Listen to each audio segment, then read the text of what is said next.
In today's video, I'm going to teach you how to change default browser to Microsoft Edge.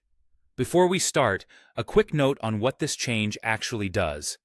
Your default browser is the app Windows uses whenever you open a web link from email, chat, or any other program. Switching it to Microsoft Edge means those links will go straight to Edge without asking you each time. Begin by opening the Start menu. You can click the Start button on your taskbar or press the Windows key on your keyboard. Depending on your version of Windows, the button may be at the bottom left or centered on the taskbar, but either way, it opens the same menu we need. Next, select Settings. Look for the gear icon. If you don't see it right away, just start typing the word Settings while the Start menu is open, then click the Settings app in the results. This will bring you to the main Windows Settings screen. From here, navigate to Apps, and then choose Default Apps.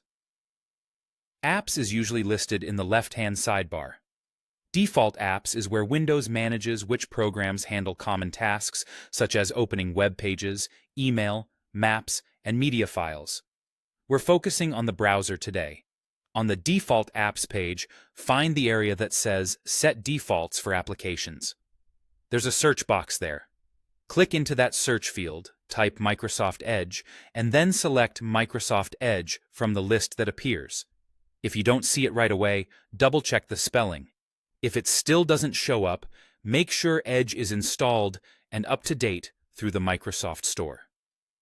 Once you're on the Microsoft Edge default screen, look to the top of the page and click the Set Default button.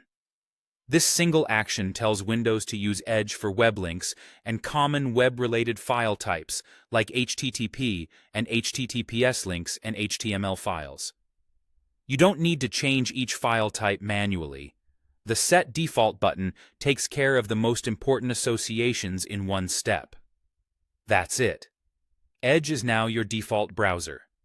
To confirm, you can open a link from another app, like an email or a document, and it should open in Edge automatically. If Windows asks you to choose a browser the next time you click a link, select Microsoft Edge and confirm your choice to keep it as the default. If you ever change your mind later, you can come back to the same default apps page and set a different browser as the default the same way. Thanks for watching, and enjoy your streamlined browsing with Microsoft Edge.